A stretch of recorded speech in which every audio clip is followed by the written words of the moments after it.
Bonjour et bienvenue à Vie de foi. Nous commençons une série très spéciale cette semaine.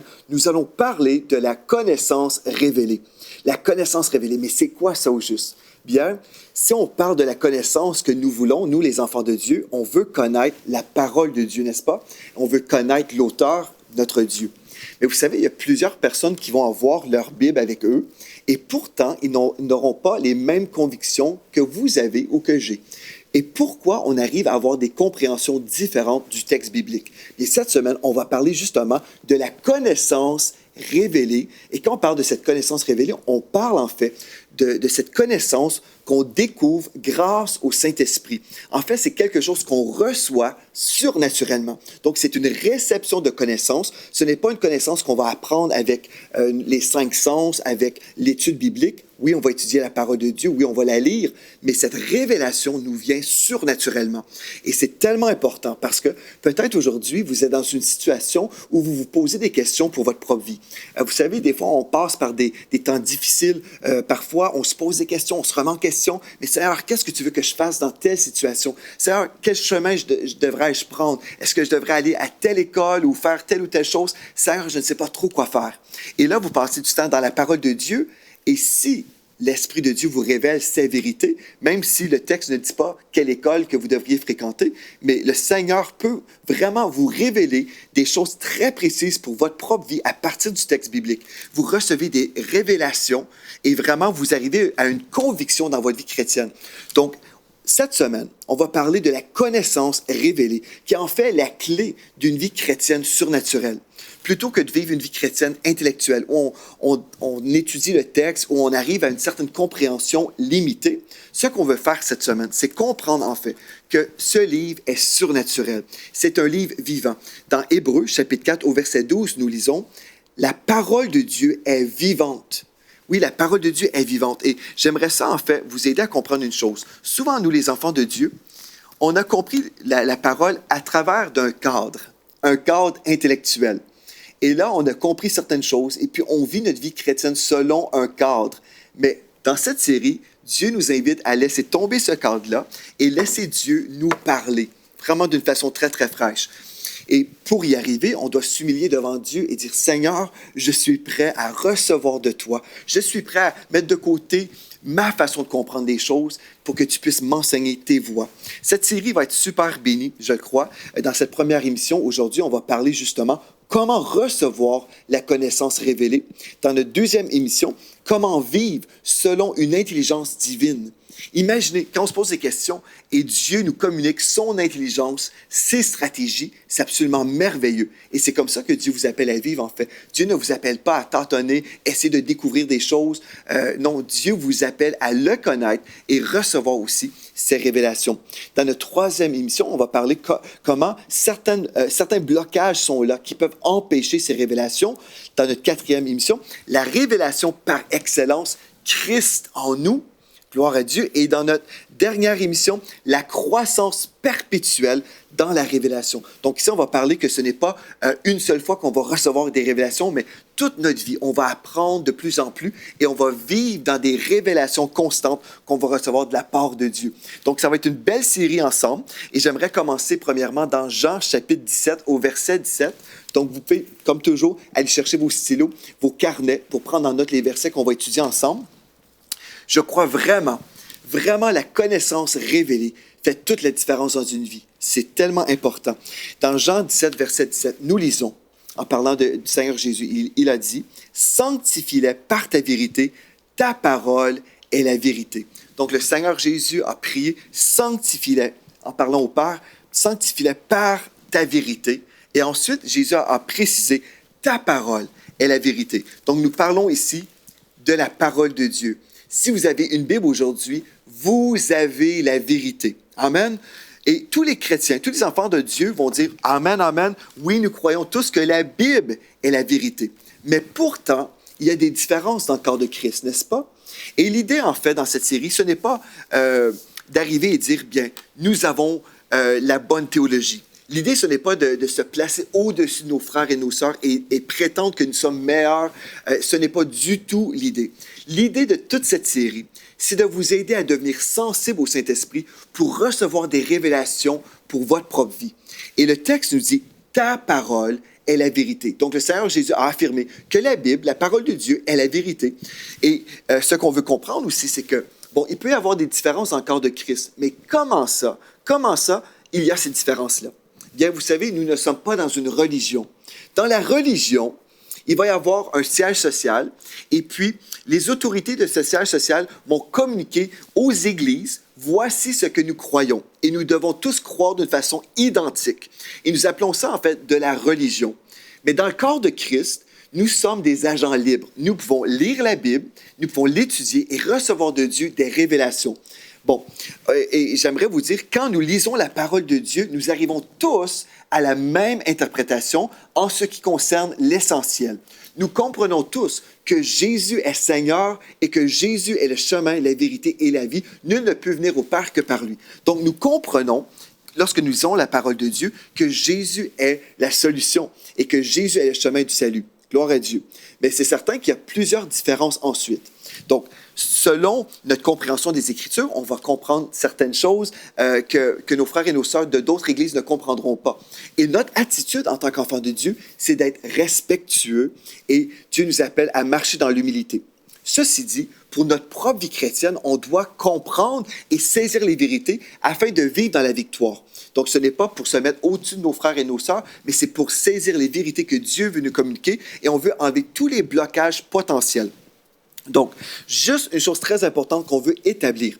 Lorsque les gens nous disent, bien, la Bible, c'est simplement un livre écrit par les hommes, est-ce qu'on peut vraiment faire confiance à ce livre-là?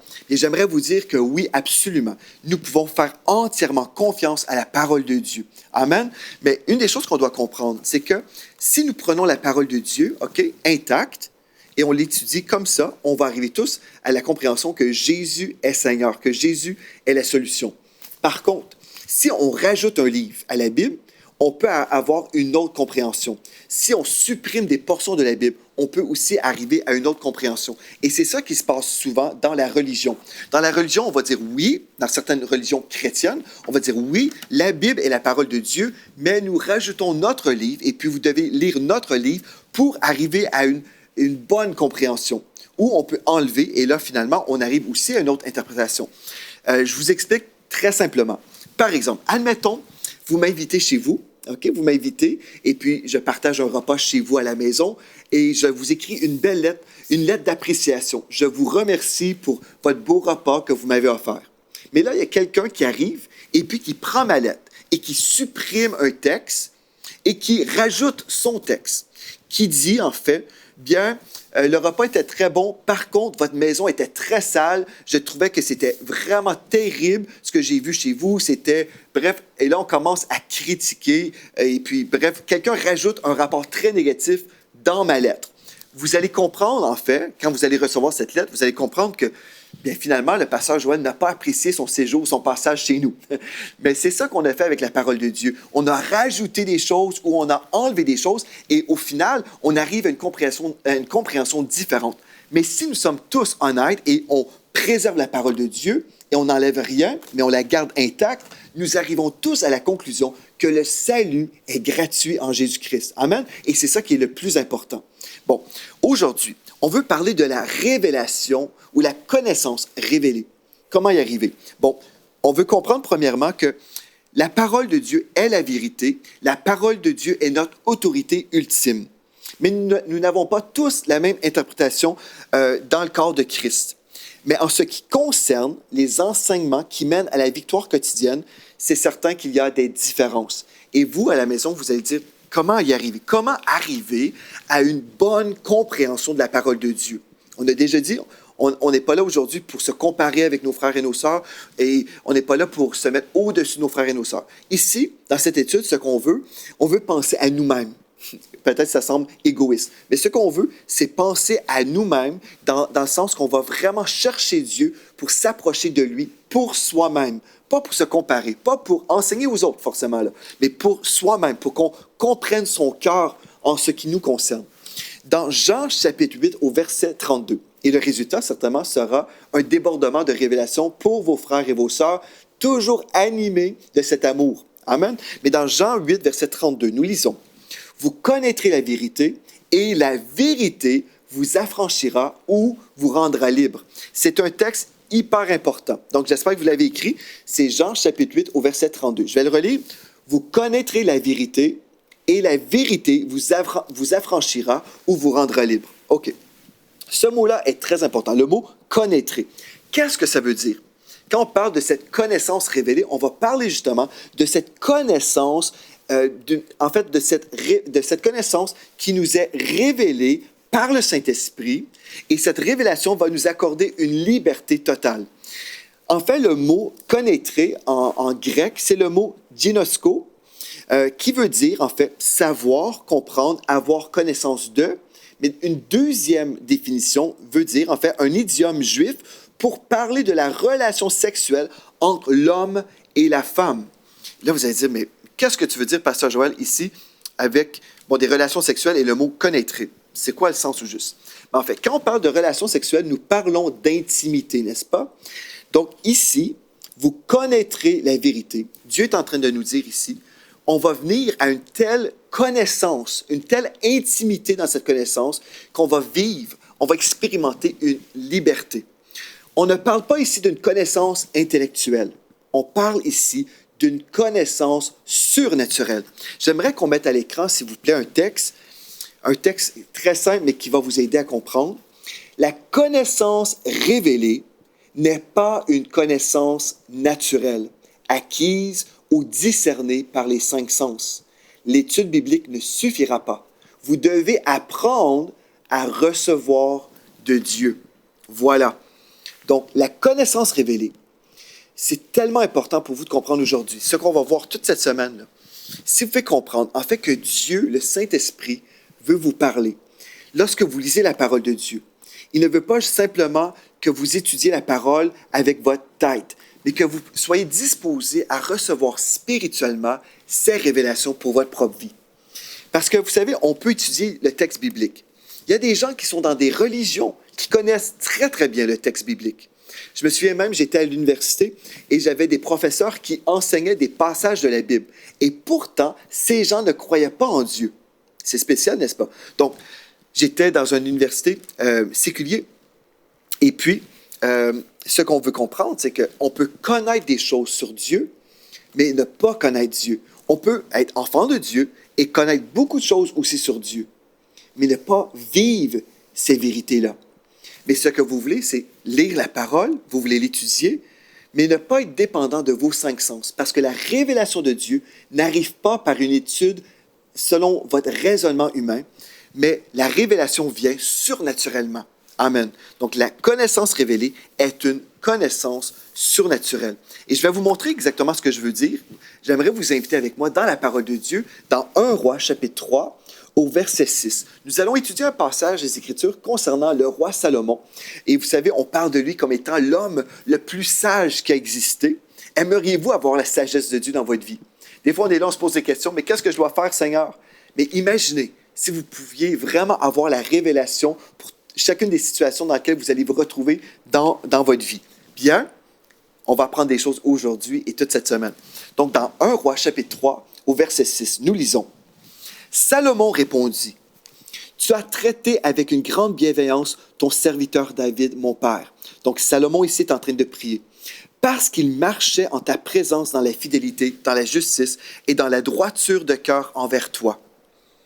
Tu lui as conservé cette grande bienveillance et tu lui as donné un fils qui est assis sur son trône, comme on le voit aujourd'hui. » Donc, Salomon, dans cette prière, qui en fait pendant un songe, c'est très spécial. Donc, Salomon ici priait à Dieu dans un rêve. Et là, il dit, en parlant de lui-même, « Tu lui as donné un fils qui est assis sur son trône, comme on le voit aujourd'hui. » Donc, Salomon parlait à Dieu, Dieu le Père. Il parlait de son propre père, qui était le roi David. Et là, il parle de lui-même comme étant ce fils sur le trône. Au verset 7, « Maintenant, Éternel, mon Dieu, tu as fait régner ton serviteur à la place de David, mon père, et moi, remarquez bien, dans son rêve, moi, je ne suis qu'un jeune homme, je n'ai point d'expérience. » Et des fois, on se regarde, hein? On s'examine et on s'imagine, je ne peux pas être utile, je ne peux pas faire telle ou telle chose parce que je ne suis pas qualifié, je suis trop jeune, je n'ai pas d'expérience. Et peut-être vous êtes comme ça aujourd'hui. Peut-être vous vous remettez en question et puis vous croyez que vous n'êtes pas qualifié. Mais c'était comme ça que Salomon croyait. Là. Il croyait qu'il n'était pas assez qualifié à cause de son manque d'expérience et à cause de sa jeunesse. Au verset 8, il poursuit. « Ton serviteur est au milieu d'un peuple que tu as choisi, peuple immense. » Et peut-être aujourd'hui, vous êtes dans une situation qui semble immense ou une grande responsabilité qui ne peut être ni comptée ni nombrée à cause de sa multitude. Au verset 9, « Accorde donc à ton serviteur un cœur intelligent pour juger ton peuple, pour discerner le bien du mal, car qui pourrait juger ton peuple, ce peuple si nombreux? » Donc Salomon, dans son rêve ici, là, il réalise qu'en lui-même, il est trop jeune, il n'a pas d'expérience, la tâche est énorme. Donc, il réalisait son besoin de Dieu. Au verset 9, il dit « Accorde donc à ton serviteur un cœur intelligent. » Et dans la version anglophone, ce texte nous dit en fait « Accorde à ton serviteur a hearing heart », un cœur qui sait entendre, un cœur qui sait t'entendre. Et au verset 10, « Cette demande de Salomon plut au Seigneur, et Dieu lui dit, puisque c'est là ce que tu demandes, puisque tu ne demandes pour toi ni une longue vie, ni la richesse, ni la mort de tes ennemis, et que tu demandes de l'intelligence pour exercer la justice, voici, j'agirai selon ta parole. » Gloire à Dieu. Donc Dieu dit à Salomon, dans son rêve, j'agirai selon ta parole. Wow, c'est quelque chose, n'est-ce pas? Je te donnerai un cœur sage et intelligent, de telle sorte qu'il n'y aura eu personne avant toi et qu'on ne verra jamais personne de semblable à toi. Je te donnerai en outre ce que tu n'as pas demandé, des richesses et de la gloire, de telle sorte qu'il n'y aura pendant toute ta vie aucun roi qui soit ton pareil. Au verset 14, « Et si tu marches dans mes voies, en observant mes lois et mes commandements, comme l'a fait David ton père, je prolongerai tes jours. » Donc, Salomon priait, il réalisait son besoin de Dieu. Il a dit, « Seigneur, je veux avoir un cœur intelligent. » Et là, Dieu a dit, « J'agirai selon ta parole. Et en plus, je vais te donner la richesse, la gloire, et je prolongerai tes jours. » C'était merveilleux. Donc, ici, on voit que Salomon a reçu de Dieu, dans son songe, en fait, la réponse à ses prières. Et j'aimerais vous dire aujourd'hui, si vous souhaitez opérer avec la connaissance révélée, la clé, on retrouve dans le texte qu'on vient de lire, c'est la prière. Vous devez demander au Seigneur pour sa sagesse. Vous avez besoin de demander au Seigneur d'avoir un cœur qui sait entendre sa voix. C'est merveilleux.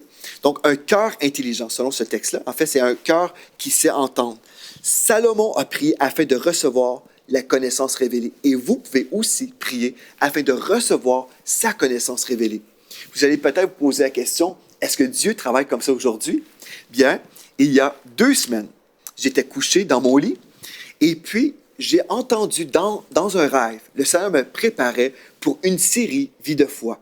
Et dans cette série, le Seigneur m'a donné le titre, il m'a donné le message que je devais prêcher. Et tout ça s'est passé dans un songe, un rêve. Donc, Dieu est toujours vivant aujourd'hui. Jésus est toujours vivant. Le Saint-Esprit est toujours vivant. Et si vous lui demandez, Seigneur, je veux avoir un cœur intelligent. Je veux être rempli de ta sagesse. Je ne veux pas simplement essayer et faire les choses selon mon raisonnement humain, mais je veux recevoir de toi des révélations. Dieu, le Saint-Esprit, va vous parler. Il va vous révéler les choses que vous devez faire. Et votre vie chrétienne va être totalement différente. Plutôt que de vivre une vie chrétienne où vous allez essayer de raisonner et où vous allez être dépendant de vos 5 sens, vous allez être dépendant du Saint-Esprit qui vous habite. Donc, des fois, vous allez rencontrer des gens dans le corps de Christ qui vont vous dire, « Bien, moi, je ne comprends pas pourquoi tu crois telle chose. Moi, je ne vois pas ça comme toi. » Avez-vous déjà rencontré des gens, des chrétiens, et puis vous étiez dans une conversation et vous commencez à déclarer votre foi, et là, les mêmes personnes qui sont là avec vous vont dire, « Mais moi, je ne vois pas du tout ça, je ne comprends pas pourquoi tu crois ça. » Et là, vous voyez, il y a une différence. Mais pourquoi cette différence? Pourquoi cette différence? Pourtant, nous lisons le même livre. Bien, tout ça s'explique par une révélation du Saint-Esprit. C'est soit que vous vous trompez ou la personne qui vous parle se trompe. Donc, on ne veut pas se prétendre être supérieur, mais ce qui compte là ici, c'est que la Bible dit toujours la vérité, n'est-ce pas? Jésus a dit, ta parole est la vérité. Donc, on s'entend tous que la Bible dit la vérité, Mais comment ça, certaines personnes vont découvrir des profondeurs? Bien, c'est parce qu'ils se sont positionnés, ils se sont disposés pour recevoir de Dieu des révélations qu'on ne comprend pas avec les cinq sens. Dans Marc chapitre 4 au verset 9, Jésus a dit que celui qui a des oreilles pour entendre, entende. Ici, le Seigneur Jésus nous parlait en fait de l'ouïe spirituelle, une audition spirituelle. On ne parle pas ici des oreilles naturelles, mais non, on parle ici, au-delà des cinq sens, mais cette compréhension spirituelle qui est révélée par le Saint-Esprit. Et là, ce que vous devez comprendre, en fait, vous devez réaliser que vous devez apprendre à recevoir de Dieu. Plusieurs chrétiens passent leur temps à étudier la Bible, ce qui est bien, merveilleux, continuez. Mais là, on se limite par notre raisonnement humain. On se limite. C'est comme si on lit le livre, ce beau livre-là, la parole de Dieu. On croit que c'est la parole de Dieu. Mais on lit cette lettre d'amour que Dieu nous a écrite. On lit et on ne se dispose pas pour recevoir la révélation de Dieu. Mais comment y arriver? Bien, avant de lire la parole de Dieu, priez et dites, Seigneur, je ne veux pas simplement comprendre des choses mentalement. Je ne veux pas simplement étudier un texte d'une façon rationnelle, mais je veux recevoir de toi, Esprit de Dieu. Je veux que tu m'aides à comprendre. Je veux que tu me parles. Lorsque je vais lire ce texte qui est un texte vivant, je veux, Seigneur, que tu me parles et que tu me révèles ton cœur pour moi-même. Je veux apprendre à te connaître, Seigneur Dieu. Vous savez, il y a plusieurs années, j'ai eu la grâce de recevoir la révélation de la bonté de Dieu, que Dieu est bon. Et aujourd'hui, quand je lis la Bible, partout, comme je me promène dans des textes qui sont parfois difficiles à comprendre, je me rappelle toujours que Dieu est bon. J'ai reçu cette révélation, une connaissance de Dieu. Pas une connaissance simplement du texte, mais une connaissance de l'auteur du texte. Et quand je lis ce livre, wow, même s'il y a des passages qui sont parfois difficiles, je me rappelle toujours que Dieu est bon. Gloire à Dieu. Mais tout ça, c'est comme apprendre à se promener sur un vélo. Vous devez réaliser que vous devez apprendre à recevoir de Dieu. Pas simplement lire le texte. On peut apprendre le texte. On peut étudier le texte. Mais on veut apprendre à recevoir de Dieu en étudiant le texte. Vous allez dire, ah ben c'est vraiment simple ça, Pasteur Joël. Bien, ce n'est pas vraiment si simple que ça, parce que, ou si évident, c'est simple en fait, parce que le Saint-Esprit veut nous parler. Mais on doit se disposer. Et c'est ça qui fait la différence entre les croyances différentes qu'on peut retrouver dans le corps de Christ. Il y a quelqu'un qui ne s'est pas disposé pour entendre la voix de Dieu. Donc, la prière est la clé pour recevoir des révélations de Dieu. Et l'apôtre Paul nous le prouve. Il nous dit très clairement dans Colossiens chapitre 1 au verset 9. L'apôtre Paul a dit, « Nous ne cessons de prier Dieu pour vous et de demander que vous soyez remplis de la connaissance de sa volonté, en toute sagesse et intelligence spirituelle. » Donc, l'apôtre Paul comprenait que cette révélation devait venir aux enfants de Dieu. Donc, il disait ici, nous ne cessons de prier. De prier qui? Prier Dieu pour vous. Pourquoi? Et de demander que vous soyez remplis de la connaissance de Dieu, la connaissance de sa volonté. Vous savez, la parole de Dieu nous révèle la volonté de Dieu. Si on veut connaître la volonté de Dieu, on a simplement besoin de lire la parole de Dieu. C'est là où on va découvrir la volonté de Dieu. Et le mot ici, connaissance, cette fois-ci, c'est le mot épignosis, qui veut dire une connaissance précise et correcte. Vous savez, des fois, on peut étudier et juste notre cerveau comprend certaines choses. Mais là, on se dispose. On dit, Seigneur, est-ce que j'ai vraiment bien saisi? Et là, Dieu peut nous parler et nous révéler. Ça fait des années que tu comprends telle ou telle chose, mais voici, je veux te révéler mon cœur. Je veux te donner cette connaissance précise et correcte sur moi-même. Alléluia. Donc, ce n'est pas une logique naturelle. Et je peux connaître la volonté de Dieu si je connais le cœur de mon Dieu. Alléluia. Ça, c'est super. Et là, l'apôtre Paul aussi confirme que c'est par la prière qu'on arrive à une connaissance révélée.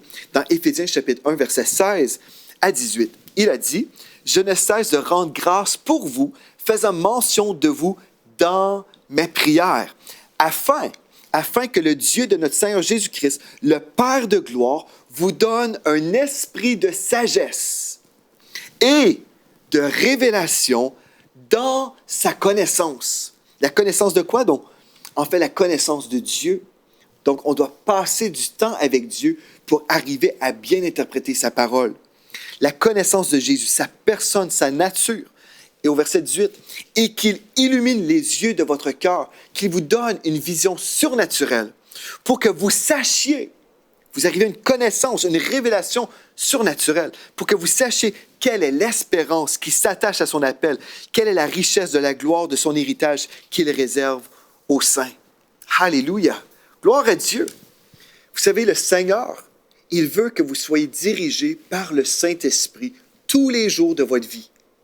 Ce n'est pas la volonté de Dieu qu'on essaye de découvrir les chemins de Dieu. Dieu ne vous appelle pas à tâtonner ici et là. Il ne veut pas non plus que vous essayiez de tout comprendre. Il y a eu un temps dans ma vie où je n'avais pas compris comment fonctionnait la connaissance révélée. J'essayais de tout comprendre avec ma tête. Et puis, je me souviens, j'étais même au séminaire et puis j'étudiais le texte biblique en me cassant le crâne. J'essayais de tout comprendre. J'étais épuisé, j'étais rendu triste, malheureux, j'avais perdu ma joie de vivre. Et le Saint-Esprit m'a parlé un jour, il m'a dit, c'est la preuve en ce moment que ce n'est pas moi qui t'enseigne ces choses-là. Parce que quand je t'enseigne, ce n'est pas comme ça. Je te dirige et je te révèle toute la vérité. Mais quand on essaie de se casser le crâne pour tout comprendre, c'est la preuve que c'est la chair. C'est la preuve qu'on essaie de comprendre avec nos 5 sens. Mais Dieu, le Saint-Esprit, est là pour vous révéler la parole de Dieu. Et ce que j'ai fait, je me suis abandonné. J'ai dit, Seigneur, même si je ne comprends rien, peut-être juste au ciel, j'arriverai à comprendre ces choses. Mais en ce moment, je te remets toutes mes questions théologiques. Et en ton temps, Seigneur, tu te révéleras à moi. Et ce qui s'est produit, pas longtemps après, j'ai commencé à rencontrer des gens qui me révélaient, simplement en parlant, dans des conversations très, très simples. Ils se mettaient à parler et je recevais mes révélations d'un seul coup. L'Esprit de Dieu inspirait ces gens pour que je comprenne certaines choses. Et puis, j'ai commencé à découvrir vraiment que l'Esprit de Dieu est là pour nous enseigner sa parole. Alléluia, c'est merveilleux. J'aimerais vous encourager aujourd'hui. Positionnez-vous dans la foi. Ayez soif de Dieu. Dieu veut vous révéler sa parole, pas d'une façon simplement intellectuelle. Oui, Dieu va utiliser notre tête, notre cerveau. Certainement, Dieu nous a sauvés et puis on va utiliser notre cerveau. Mais nous ne dépendons pas de notre cerveau, nous dépendons du Saint-Esprit. Alléluia. J'espère que vous allez dire oui et amen à cette parole. L'Esprit de Dieu est là avec vous aujourd'hui, là où vous êtes. Et je déclare sur vous maintenant la révélation de Dieu. Je déclare que vos yeux s'ouvrent maintenant et vous voyez la splendeur de l'Évangile. Cette connaissance révélée est disponible pour vous. Et je déclare aujourd'hui, si vous avez soif de Dieu, si vous croyez que l'Esprit de Dieu peut vous parler, vous allez passer du temps dans la parole de Dieu et il va vous révéler à quel point il vous aime. Et demain, on va poursuivre dans cette étude biblique. On va voir maintenant comment vivre selon une intelligence divine. Dieu vous appelle à vivre par la foi. Il va vous montrer exactement comment faire demain à l'émission Vie de foi. Donc, merci d'avoir été là. D'ici à demain, soyez richement bénis.